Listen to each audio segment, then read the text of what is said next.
Hello students, welcome back to my online platform exam crack with Shashi. कैसे हैं आप सब? उम्मीद करती हूँ आप सब बहुत अच्छे होंगे तथा बेहतर तरीके से अपने एग्जाम की प्रिपरेशन को एक नया आयाम दे रहे होंगे। आप सबकी डिमांड के अकॉर्डिंग मैं लेकर के उपस्थित हुई हूँ आज एसएसटी का एक ये प्रैक्टिस सेट है जो जूनियर लेवल का यानी पेपर 2 आप सीटेट एग्जाम देने जा रहे हैं, जिसमें आपका जो सब्जेक्ट है वो आपने एसएसटी लिया है। तो ये क्लास आपके लिए बहुत ही यूज़फुल होने वाली है।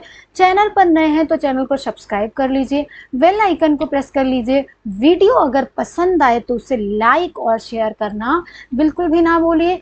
आज का जो हमारा यह सेशन है इसमें जो हमने क्वेश्चंस लिए हुए हैं, टाइटल आप सब देख पा रहे होंगे, आरंभिक समाज तथा कृषक एवं पशुचारक, यानी आरंभिक समाज और कृषक एवं पशुचारक, इनसे रिलेटेड हमारे क्वेश्चन हैं। तो आइए हम स्टार्ट करते हैं बिना देर किए, ठीक है। और आप सबको नहीं पता है तो मैं बता दूं, डेली शाम को 9 PM पर क्या होती है, 9 PM डेली हमारी लाइव क्लास चलती है, जिसमें इस समय हम बाल विकास को कवर कर रहे हैं।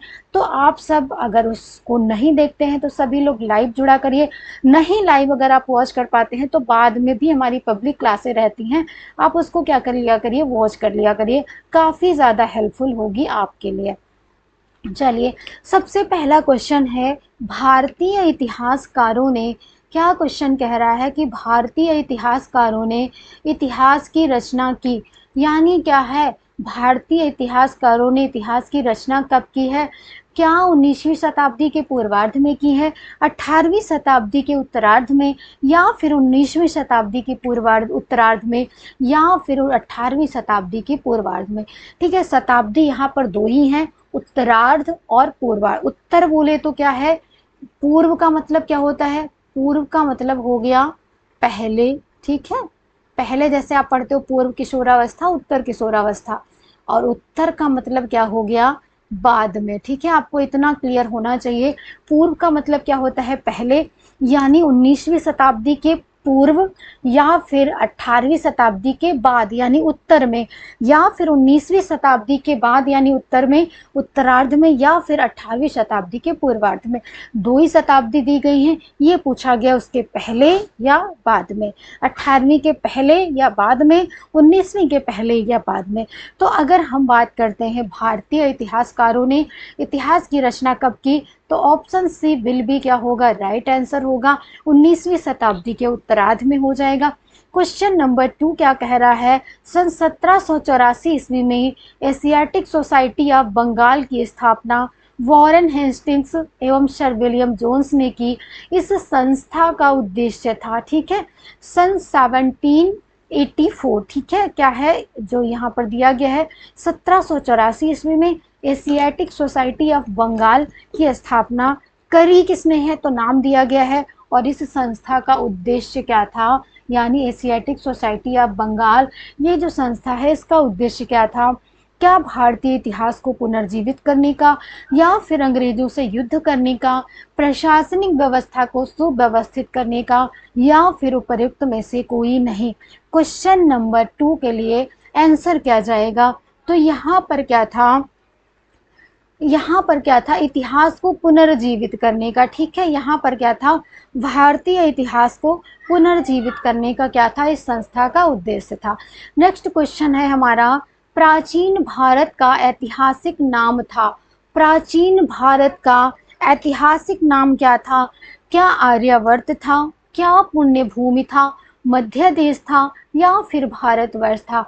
तो आप सबको पता है कि प्राचीन भारत का ऐतिहासिक जो नाम है ये क्या था, भारतवर्ष था। भारत को भारतवर्ष प्राचीन ऐतिहासिक में है ना, क्या है, प्राचीन भारत का जो ऐतिहासिक नाम है ये क्या है, भारतवर्ष है। नेक्स्ट क्वेश्चन है, महाराजा, हम सबको पता है कि हमारे देश भारत का नाम भारत क्यों पड़ा, तो हम सब कहते हैं कि महाराजा दुष्यंत व शकुंतला के पुत्र भरत के नाम पर हमारे देश का नाम भारतवर्ष रखा गया, है ना, यानी भारतवर्ष का भारत देश का नाम पड़ा। यह किस पौराणिक धर्म ग्रंथ में अभिव्यक्त हुआ है, अर्थात दुष्यंत और शकुंतला की जो कहानी है कि उनके पुत्र के नाम पर, भरत के नाम पर हमारे देश का नाम भारत पड़ा है, तो ये किस ग्रंथ में अभिव्यक्त हुआ है, कहाँ पर ये उल्लेखित है, क्या ऐतरेय ब्राह्मण में, क्या वाल्मीकि रामायण में, क्या पुरुष पुराण में, या फिर आपका है महाभारत में। जरा इसका आंसर आप कर दीजिए।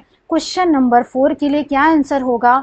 सॉरी मैं तो भूल ही गई, रिकॉर्डेड क्लास है, ठीक है, मैं सोच रही थी लाइव है। तो ये कहाँ पर वर्णन है, ये आपका महाभारत में है, ठीक है।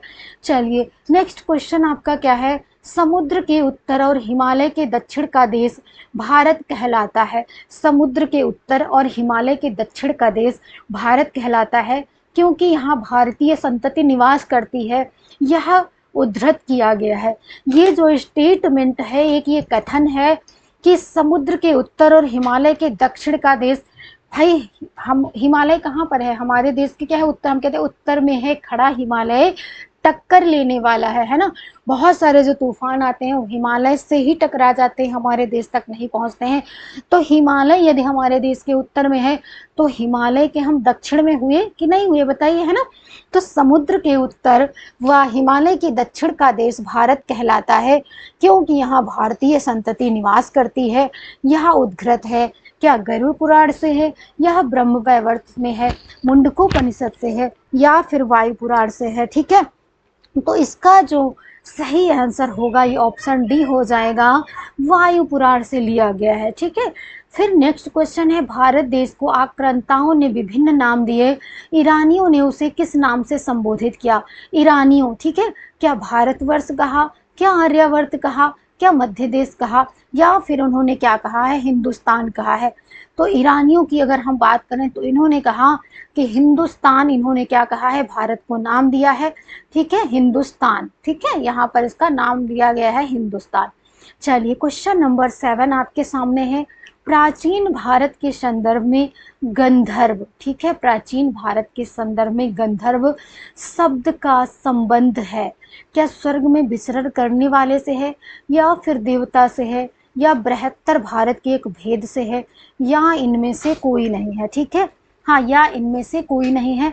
इसका आंसर आप बताइए, आप क्या होगा। तो यहाँ पर जो इसका सही जवाब है ये हो जाएगा ऑप्शन सी, यानी बृहत्तर भारत के एक भेद से है, ठीक है, गंधर्व। क्वेश्चन नंबर 8 क्या कह रहा है, भारत वर्ष स्थित था नहीं होगा, यहाँ पर है होगा, ठीक है।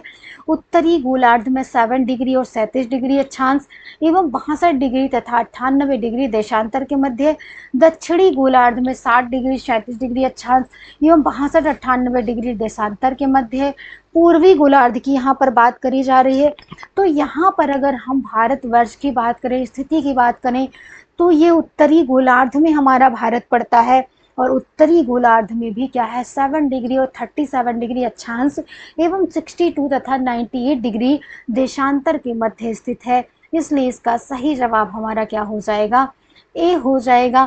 क्वेश्चन नंबर 9 आपके सामने है, भारतवर्ष की कश्मीर से श्रीलंका तक की लंबाई क्या है, ठीक है। भारतवर्ष की कश्मीर से श्रीलंका तक की लंबाई क्या 10,000 मील है, क्या 2 किलोमीटर है, क्या 2,000 मील है, या उपरोक्त में से कोई नहीं। तो इसका सही जवाब हो जाएगा 2,000 मील, ठीक है। नेक्स्ट क्वेश्चन है आपका, हिमालय की कौन सी श्रृंखलाएं भारतवर्ष को चीन, हिंद एवं थाईलैंड से अलग करती हैं। सफेद कोह, सुलेमान केर्थर, हिंदुकुश पामीर, पटकोई, नागा जयंतिया, खासी गोरा, लुसाई, आराकाय योमा, हिंद महासागर के निचले हिस्से। तो इसके अगर हम आंसर की बात करें तो इसका आंसर चला जाएगा सी, पटकोई, नागा, जयंतिया, खासी, गोरा, लुसाई, ये ठीक है, ये सब क्या करती हैं, हिंद, चीन एवं थाईलैंड से क्या करती हैं, अलग करती हैं। नेक्स्ट क्वेश्चन है, निम्नलिखित में से कौन सा भिन्न है, गंगा घाटी, सिंधु घाटी, ब्रह्मपुत्र, विंध्य मेखला। तो यहाँ पर अगर हम थोड़ा सा प्रेजेंट ऑफ माइंड यूज कर ली तो देखिए ये भी घाटी है, ये भी घाटी है, ये भी घाटी है, लेकिन ये क्या है, विंध्य मेखला। तो यही तो हमारा डिफरेंट हो जाएगा, ये घाटी तो है नहीं, है ना, ये क्या है, मेखला है। तो ये क्या है ना, ये क्या है हमारा ऑप्शन डी क्या हो जाएगा, राइट हो जाएगा। क्वेश्चन नंबर अगर हम 12 की बात करें, कौन सा हिमालय श्रृंखला के अंतर्गत नहीं आता है, कश्मीर एवं शिमला के पास का क्षेत्र, उत्तर प्रदेश के पहाड़ी जिले, नेपाल, भूटान, सिक्किम, या फिर इलाहाबाद, कानपुर के क्षेत्र। क्वेश्चन नंबर 12 का सही जवाब हो जाएगा, क्वेश्चन नंबर 12 का, तो हिमालय क्या है, उत्तर में है, और इलाहाबाद कहाँ पर आ जाता है ना, तो ये जो इलाहाबाद वाला है ये क्या है, अंतर्गत नहीं आएगा। इलाहाबाद और क्या होगा, कानपुर क्षेत्र है ना। चलिए क्वेश्चन नंबर 13 है, यूरोपीय विद्वान जिस प्राचीन भारतीय को आस्ट्रिक या आग्नेय कहते थे, है ना, कहते थे। क्वेश्चन जरा मैच कर लेते हैं। क्वेश्चन थोड़ा अच्छा, नहीं नहीं ठीक है, हाँ मैं एक में मिला दे रही थी, ठीक है। हाँ, यूरोपीय विद्वान जिस प्राचीन भारतीय जाति को आस्ट्रिक या आग्नेय कहते थे, उसको क्या कहा जाता, क्या आर्यों को, द्रविड़ों को, या फिर सबर पुलिंदों को, या फिर किरातों को। तो आग्नेय कहते थे आस्ट्रिक सबर पुलिंदों को। 14 नंबर का जो क्वेश्चन है, निम्नलिखित को सुमेलित कीजिए। मध्य प्रदेश, तमिलनाडु, विंध्य मेखला, उत्तरी पूर्वी हिमालय श्रृंखला, और इधर दिया गया है किरात है, आर्य है, सबर पुलिंद है, तथा क्या है आपके द्रविड़ है। तो यहाँ पर अगर हम देखें तो जो मध्य प्रदेश है ये क्या है, यहाँ पर आर्यों की क्या है, प्रधानता है। और वहीं पर अगर हम तमिलनाडु की करें तो किरात हैं, और विंध्य मेखला तो सबर पुलिंद ही आते हैं। यहाँ पर क्या हो गया है, मिस्टेक हो गया है, ठीक है, ये लिखने में मिस्टेक हो गया, यहाँ पर फोर आएगा, फोर आएगा यहाँ पर। मध्य प्रदेश में क्या होगा, द्रविड़ जाएगा और इसके साथ जाएगा किरात। ऑप्शन हमारा कौन सा सही हो जाएगा, ए सही हो जाएगा, ठीक है। नेक्स्ट क्वेश्चन है, निम्नलिखित में से कौन सी विशेषता आर्य जाति की नहीं है। काला रंग, उठी हुई नाक, उन्नत एवं विस्तृत मस्तक, लंबा आकार एवं लंबा सिर, उपयुक्त सभी। तो सभी विशेषताएं तो हैं, एक को छोड़कर, उनका रंग काला नहीं था, वो क्या थे, गोरे थे। तो ये क्या है, विशेषता उनकी नहीं है। भूवैज्ञानिकों के अनुसार पृथ्वी की अवधि है कितनी है, क्या 48 अरब वर्ष है, 52 अरब वर्ष है, 40 अरब वर्ष है, या फिर 12 अरब वर्ष है। तो इसका अगर हम सही जवाब देखें, इसका सही जवाब अगर हम बात करें तो इसके सही जवाब की बात, इसका सही आंसर हो जाएगा 48 अरब वर्ष, 48, ठीक है, हाँ ये हो जाएगा। नेक्स्ट क्वेश्चन है हमारा, स्तरीकरण तकनीकी के अनुसार स्तरीकरण निक्षेप की सबसे नीचे की परत और सबसे पुरानी एवं उसके बाद की परत क्रमशः नहीं होती जाती है, नहीं होती जाती है। स्तरीकरण के अनुसार नदी का निक्षेपण होगा, क्या इसके समान होगा, क्या इसके विपरीत होगा, क्या इससे अलग होगा, या फिर उपरिक्त में से कोई नहीं होगा, ठीक है, या फिर क्या है, उपरिक्त में से कोई नहीं होगा। तो यहाँ पर क्या है, इसका आंसर हो जाएगा बी, इसके विपरीत होगा। समय बचा नहीं, इसलिए मैं क्या कर रही हूँ, आपको आंसर बता, क्योंकि समय कुछ नहीं बचा है सीटेट के एग्जाम में, इसलिए मैं ज़्यादा से ज़्यादा क्या करूँगी, प्रैक्टिस सेट को कवर कराऊंगी। प्राग ऐतिहासिक, आज के सेशन का ये लास्ट क्वेश्चन है। प्राग ऐतिहासिक मानव के संबंध में सर्वाधिक उपयुक्त तथ्य है, वह अग्नि का आविष्कारक था, वह प्रस्तर उपकरण बनाता था, वह लेखन विधा से अपरिचित था, वह भोजन संग्राहक था। तो यहाँ पर अगर हम सर्वाधिक उपयुक्त की बात करें तो लेखन विधा से अपरिचित था, उसको लिखना नहीं आता था, ठीक है, वह क्या था, लेखन विधा से अपरिचित था। बनी रही है हमारे YouTube चैनल के साथ। एसएसटी की भी धुआंधार प्रैक्टिस हमारे चैनल पर स्टार्ट हो चुकी है। तो अगर आप सीटेट में अपनी सफलता को सुनिश्चित करना चाहते हैं और आप भी चाहते हैं कि डेली हम प्रैक्टिस करें, तो आप जुड़ जाइए हमारे चैनल से, बने रहिए हमारे चैनल के साथ। हमारे चैनल के माध्यम से आपको फ्री ऑफ कॉस्ट सीटेट की प्रिपरेशन कराई जा रही है। साथ ही साथ आपको गृह विज्ञान, TGT, PGT, LT GIC, NET, DSSS, Haryana TGT, है ना, और राजस्थान टीजीटी, XYZ, अगर होम साइंस से रिलेटेड किसी भी एग्जाम की आप तैयारी कर रहे हैं तो आपके लिए हमारा चैनल बहुत ही बेनिफिशियल है। सो बने रहिए हमारे चैनल के साथ। मिलते हैं अपनी नेक्स्ट क्लास में। Bye bye, take care.